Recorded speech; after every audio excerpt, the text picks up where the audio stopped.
The first step towards achieving your dreams is having the right coach. Get the best education with forensic classes by Diksha and make your NET forensic exam dreams come true. Download the app now. आज के lecture में हम पढ़ेंगे physical evidence क्या होता है, इसके types क्या हैं, कैरेक्टरिस्टिक्स क्या हैं. ओके, सो फिजिकल एविडेंस पढ़ने के लिए हमें इसे डेफिनेशन देखनी होगी. सो फिजिकल एविडेंस क्या है? डेफिनेशन कहती है कि physical evidence is any object, कोई भी ऐसा ऑब्जेक्ट है दैट कैन एस्टैब्लिश, जो क्या कर सकता है, एस्टैब्लिश कर सकता है that a crime has been committed, कि क्राइम हुआ है. जो ये एस्टैब्लिश कर सकता है कि क्राइम हुआ है, या फिर ये एस्टैब्लिश कर सकता है, लिंक एस्टैब्लिश कर सकता है between the suspect and victim. तो पहली चीज क्या है कि वो क्या कर रहा है, लिंक एस्टैब्लिश कर रहा है, ये चीज एस्टैब्लिश कर रहा है कि क्राइम हुआ ही हुआ है. वो सारे के सारे ऑब्जेक्ट्स जो ये बताते हैं कि क्राइम हो चुका है या हुआ है, या फिर दूसरे वो ऑब्जेक्ट्स जो कि लिंक बिठाते हैं, लिंक एस्टैब्लिश करते हैं between the suspect and victim. ठीक है, between suspect and victim. Victim कौन होता है? जिसके ऊपर वो बुरी चीज हुई है, जो कि सफर करता है. सस्पेक्ट कौन है? जिसपे हम क्या कर रहे हैं, शक कर रहे हैं. ठीक है, इन दोनों के बीच लिंक एस्टैब्लिश करने वाला ऑब्जेक्ट आपका फिजिकल एविडेंस होता है. ओके, किस सेंस में? आपके सीन ऑफ क्राइम के सेंस में. तो ये सॉर्ट हो गया फिजिकल एविडेंस का डेफिनेशन. वो सारे ऑब्जेक्ट्स जो कि ये बताते हैं कि क्राइम हुआ है, या फिर ये लिंक एस्टैब्लिश करते हैं कि सस्पेक्ट और विक्टिम के बीच में कोई लिंक है, लिंक एस्टैब्लिश करने वाले जो ऑब्जेक्ट्स होते हैं वो आपके फिजिकल एविडेंसेस होते हैं. As all the crime scenes are unique in nature. So सारे के सारे क्राइम सीन्स क्या होते हैं, यूनिक होते हैं नेचर में. So almost anything that can be treated as physical evidence depending upon the type of crime and circumstances under which the crime was committed. तो वो सारे ऑब्जेक्ट्स आ जाएंगे as a evidence, as a physical evidence ही treat होंगे, जो कि crime के या फिर क्रिमिनल सर्कमस्टांसेस में इंक्लूड हो गए हैं. वो सारे के सारे ऑब्जेक्ट्स फिजिकल एविडेंस बन जाएंगे जो कि क्राइम में या क्राइम से रिलेटेड है, या फिर जिस भी एरिया में क्राइम कमिट हुआ है वहाँ पे वो एविडेंसेस, वहाँ पे वो ऑब्जेक्ट्स मौजूद थे. तो उन्हें हम as a physical evidence treat करेंगे. और सारे के सारे क्राइम सीन्स यूनिक होते हैं, सारे के सारे फिजिकल एविडेंसेस यूनिक होते हैं. ये सारे के सारे एक लॉ फॉलो करते हैं जो कि कहलाता है principle of individuality. Correct. Next क्या कहता है, several different type of physical evidences like piece of glass, paint, soil, semen, saliva, hair, nail clippings, finger, footprints are very commonly found at the crime scene. तो ये सारे के सारे जो evidences हैं वो बहुत common है crime scene में. ओके, और ये डिफरेंट क्राइम सीन को एक दूसरे से लिंक करते हैं. तो ग्लास आपका फिजिकल एविडेंस है, पेंट फिजिकल एविडेंस है, सॉइल हेयर, जो सलाइवा हेयर सीमेन है, ये बायोलॉजिकल एविडेंस के अंदर भी आते हैं, but they have some distinguishable characteristics, इसलिए हम उन्हें फिजिकल एविडेंस में भी पढ़ लेते हैं. However, the weight given to each piece of evidence is ultimately decided by the jury. तो ये बाद में पता चलता है, ये जूरी डिसाइड करती है कि कोई भी जो फिजिकल एविडेंस है उसका वेटेज कितना है, वो जूरी डिसाइड करती है. तो अगर हम एविडेंसेस को ब्रॉड कैटेगरी से कैटेगराइज करें तो एक होता है फिजिकल एविडेंस, जिनका कोई फिजिकल शेप साइज होता है, फिर दूसरे होते हैं बायोलॉजिकल एविडेंस.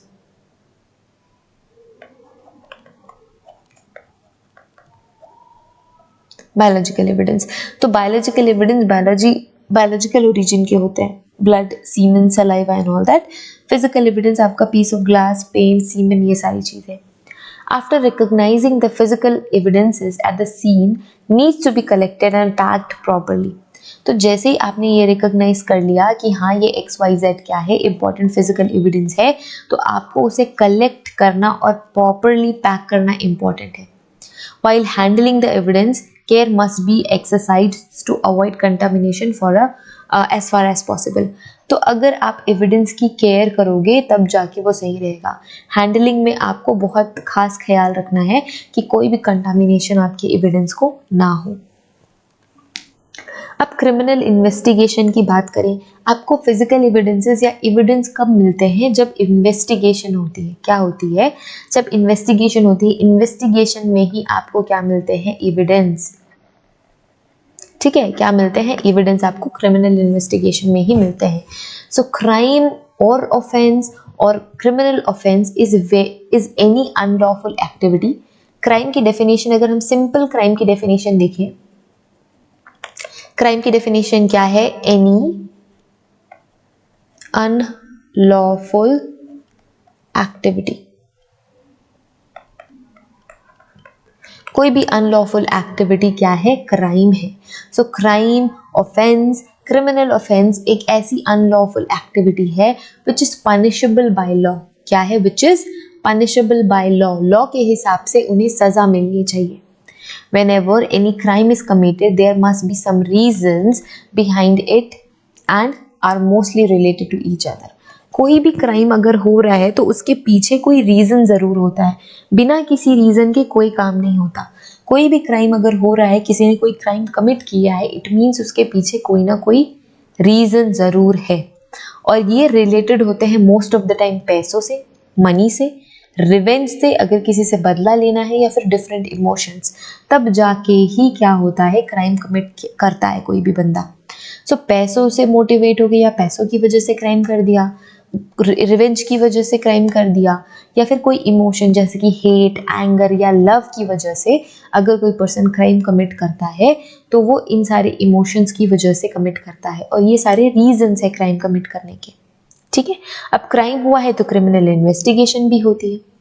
अब पर्पस की अगर बात करें कि पर्पस क्या है, in any crime scene the following 3 entities are very important from where a useful information in the form of physical evidence must be obtained. So physical evidence के नाम पे ये 3 जगहों से आपको पॉसिबिलिटी सबसे हाई है कि फिजिकल एविडेंस मिलेंगे. ये 3 ऐसे एरियाज हैं जो कि बहुत ज़्यादा यूजफुल है और बेस्ट इंफॉर्मेशन देते हैं, बेस्ट फिजिकल एविडेंसेस देते हैं. सबसे पहला क्या है? सबसे पहला है सस्पेक्ट, जिस पे आप शक कर रहे हो. तो जिस पे आप शक कर रहे हो उससे भी आपको कुछ ऐसे यूनिक एविडेंसेस मिल जाते हैं जो कि आप ये कंक्लूड कर सकते हो कि सस्पेक्ट का इन्वॉल्वमेंट उस पर्टिकुलर क्राइम सीन में है. ठीक है. तो ये तो पहला एरिया ऐसा हो गया जहां से आपको फिजिकल एविडेंसेस मिलेंगे. दूसरा और सबसे इंपॉर्टेंट एरिया है विक्टिम, जिसके ऊपर वो सारी चीज़ें बीती हैं, जिसने झेला है सारा कुछ. तो विक्टिम पे भी आपको सारे इंपॉर्टेंट फिजिकल एविडेंसेस मिल जाएंगे. Okay. Next is your crime scene, कि क्राइम सीन पे एविडेंसेस, फिजिकल एविडेंस मिलना तो 100% श्योर है. ठीक है. क्योंकि every contact leave a trace. Okay. Because of mutual exchange. तो जरूर म्यूचुअल एक्सचेंज होता है, कोई ना कोई इंटरैक्शन ट्रेसेस छोड़ देता है. इसलिए क्राइम सीन पे आपको अच्छा खासा अमाउंट ऑफ फिजिकल एविडेंस मिलता है. तो कहाँ कहाँ फिजिकल एविडेंस मिलते हैं? सस्पेक्ट पे, विक्टिम पे और क्राइम सीन पे. ठीक है. ये मेन एरियाज है जहाँ पे आपको फिजिकल एविडेंसेस मिलेंगे. Main purpose of forensic investigation of crime scene is to provide useful information. हम क्राइम सीन इन्वेस्टिगेशन क्यों करते हैं? ताकि हमें यूजफुल इंफॉर्मेशन मिले about linking the suspect and victim with each other and with the scene of crime through scientific analysis and physical evidence present with the 3 entities mentioned above. तो ये 3 चीजें mention करी गई हैं. पहला सस्पेक्ट, दूसरा victim, तीसरा क्राइम सीन. तो इसके रिस्पेक्ट में आपने फिजिकल एविडेंस बताने हैं जिनका फिर साइंटिफिक एनालिसिस होना है. In majority of crime scenes 2 of the above entities are known. तो ज़्यादा से ज़्यादा क्राइम सीन में 2 चीज़ें ऑलरेडी पता होती हैं. कौन कौन सी? विक्टिम और क्राइम सीन का पता होता है, सस्पेक्ट का पता नहीं होता ज़्यादातर. बट बाद में सस्पेक्टेड पर्सन को आप लोकेट करके उस पर एक्सपेरिमेंट्स आप उस पर इन्वेस्टिगेशन कर सकते हैं. अगर हम देखें कि टाइप्स ऑफ फिजिकल एविडेंस, कौन कौन से फिजिकल एविडेंस के टाइप होते हैं. सो there are legal distinctions among different type of categories of evidence that help to determine its admissibility in the court. तो जो लीगल है, लीगल डिस्टिंक्शन है, वो अलग अलग है, डिफरेंट कैटेगरीज में डिफरेंट है, जो कि ये हेल्प करती है कि ये बताती है कि ये एविडेंस आपके कोर्ट में एडमिसिबल है या नहीं है. इट मीन्स कोर्ट उसे एक्सेप्ट करेगी भी या नहीं करेगी. Evidences have been characterised differently by different scientist. तो अलग अलग साइंटिस्ट अलग अलग एविडेंस को अलग अलग तरीके से कैटेगराइज करते हैं. But the most convenient categorisation which cover most type of evidence are as follows. ये है उसके. सो पहला कैटेगराइजेशन फिजिकल एविडेंस, दूसरा टेस्टिमोनियल एविडेंस या पर्सनल एविडेंस, तीसरा मिसलेनियस एविडेंस, फोर्थ है आपका कॉर्पस डिलेक्टी एविडेंस.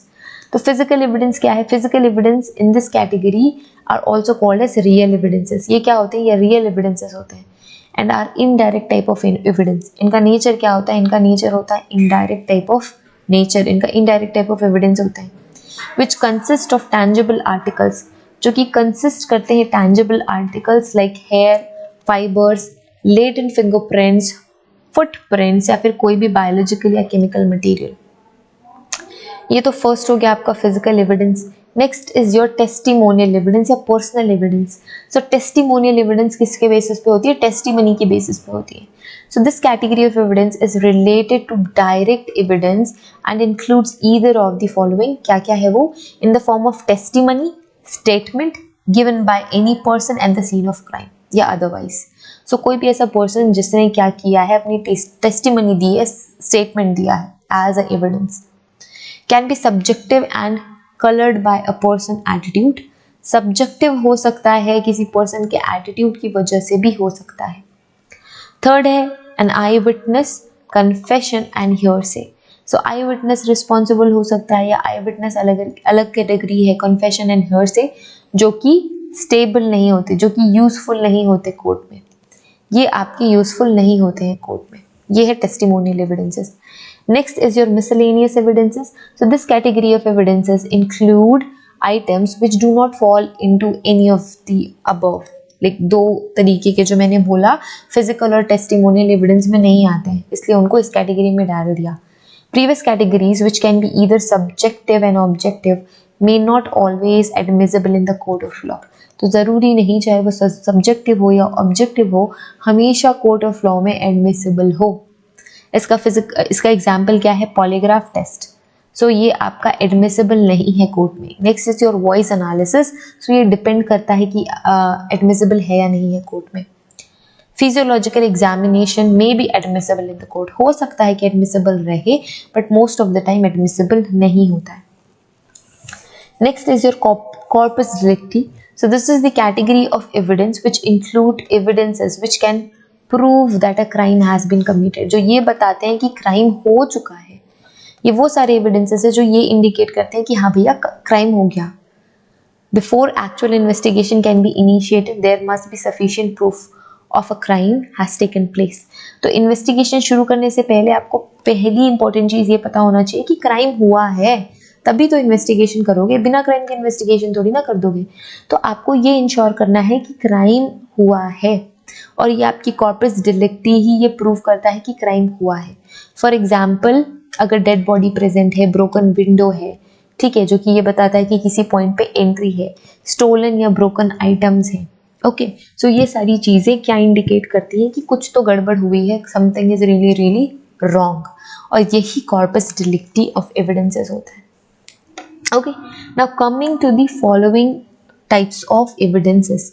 सो कैटेगराइज कर सकते हैं हम नॉन लिविंग एंड लिविंग में, ठीक है। कैटेगराइज कर सकते हैं non living and living as the name suggest. जो भी लिविंग चीज़ें होती हैं वो लिविंग में आएंगी, जो नॉन लिविंग चीज़ें होती हैं वो नॉन लिविंग में आएंगी। सो नॉन लिविंग में कौन कौन से एविडेंसेस आ रहे हैं? नॉन लिविंग में आपका ग्लास पीस या ग्लास सैंपल्स, ग्लास पीस और ग्लास सैंपल्स, ये आपका नॉन लिविंग फिजिकल एविडेंसेस है। After glass piece you have soil and natural resources. Soil and all आपके क्या है? नॉन लिविंग एविडेंसेस है। Next is your paint, paint भी नॉन लिविंग है। Next is your question document या document, ये भी नॉन लिविंग है।